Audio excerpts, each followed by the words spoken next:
Everybody came to my defense because there was nothing said wrong. I'm talking about the power of the voter.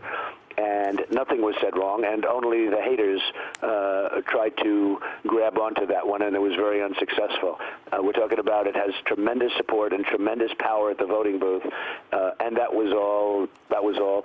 As far as Mr. Khan, I think it's been said by everybody. I think that's been very well talked about, and that's been put to bed a long time ago. Sure, but do you agree with your friend Carl Icahn that you made a mistake? You'll have to define what a mistake means. I mean, we're not here to talk about that. We're here to talk about economics, and we're here to talk about finance, and we're here to talk about our infrastructure. But it's been put to bed for a long time, and I don't think there's any reason for you to reopen it. So everybody came to his defense, he says. Who's everybody? Rudy Giuliani? I missed that one. Who's everybody? That's the problem with this campaign, on top of the candidate himself, who's really, I have no words to describe how. I think General Hayden had the greatest analysis. He's corrupting the conversation. Well, it's interesting. He's corrupting the conversation. These words, it's put to bed. It's never put to bed. It's not put to bed. You don't make an assassination joke. And also, just you don't defame a Gold Star family. That never gets put to bed. And no. That's his problem. And just because you say it's been put to bed, at this point, you don't have the credibility to say it's been put to bed. You just have lost it all. There's nothing anyone believes that you say anymore, and that includes the dishonest media who is covering the story every day because you are the Republican nominee, and you are saying things that are dangerous and untrue and not taking responsibility for them, and you're appearing in a way that is causing us to ask a lot of questions. He's backed himself about where we stand right now. Media corner also. We all know during the primaries and early on in the general election, he was everywhere. Basically, he's just on Fox now because it's unsafe for him to go anywhere else. He won't come. He went to CNBC. He was on CNBC. He was on CNBC. Okay, but I'm just saying. I'm saying in general, though. I think we did a study that 97% of the impressions over the last 2 months of Fox, because he's boxed himself in. He's afraid to go most places now because this is what he's going to be at with. So he's got his rallies. But his media, if you will, bandwidth is much smaller. And also, the media all along needed Donald Trump. Whether they liked him or not, you couldn't be iced out because your ratings will go down. What a lot of the media has realized now is, you know what? They'll do the numbers by bashing him. They actually don't need him. And I think there's a conscience that has arisen. So his kind of whole media game is much more. Well, I don't know. You know, we were looking at it when we were being accused of being supporters, when we were having him on the show and asking him really tough questions every step of the way, and also saying what was true is that he had the potential to win the Republican nomination.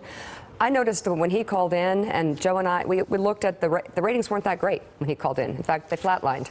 People were sort of like getting really tired of hearing him drone on and on about nothing and saying ridiculous things about Vladimir Putin, and they kind of couldn't follow, at least our viewers.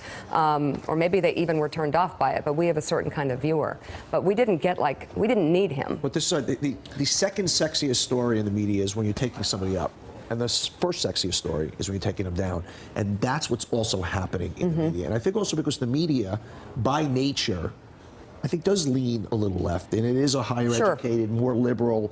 I think they were going along for the ride because they had to, but then something else is kicking it down. And I think all of that is what's happening, and what I call backing him into a media. What is so incredible is what he had.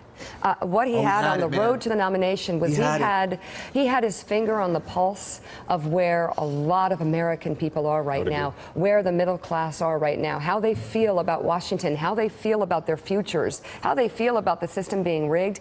I said on this show, I thought he was going to win. I really, really did. And I thought the playbook was very simple. Just do a Ronald Reagan, give some really, really compelling speeches, make people feel a certain way, stay very focused on the 6 talking points against Hillary Clinton. Done. I would just say, I'm talking about we covered them because we had to in the primary. It wasn't that we just had to. It was an incredible story. It's an incredible story. A guy who's never been in politics before, this celebrity doing what he did in politics. I don't mean had to, but I mean it was a drug that you basically, if you didn't play by his rules, he wasn't going to go on your show. Right. So I think there was kind of just a built-in, we're going to keep him up because if you went at him in the wrong way, you were iced out. And that was going to be very bad for your business. And that's not the case I don't anymore. know. And one other thing I'd say, Harold, when we're talking about this off air, let's all be careful about talking about this race in the past tense. August 11th. That's true. It's August the 11th. That's a good point. Hillary Clinton is not a popular candidate. There are 3 months left. Keep your eyes open. It's a great debate. Absolutely. The most watched television show non-sports broadcast in history will be that first debate. Yeah. Yeah. Except you who will be watching an NFL game, of course. I'll switch 20 minutes into it. Up next, as goes Wisconsin, so goes the Republican Party. Paul Ryan crushed his primary opponent there, who happened to share a lot with Donald Trump. Hey there, I'm Chris Hayes from MSNBC. Thanks for watching MSNBC on YouTube. If you want to keep up to date with the videos we're putting out, you can click subscribe just below me, or click over on this list to see lots of other great videos.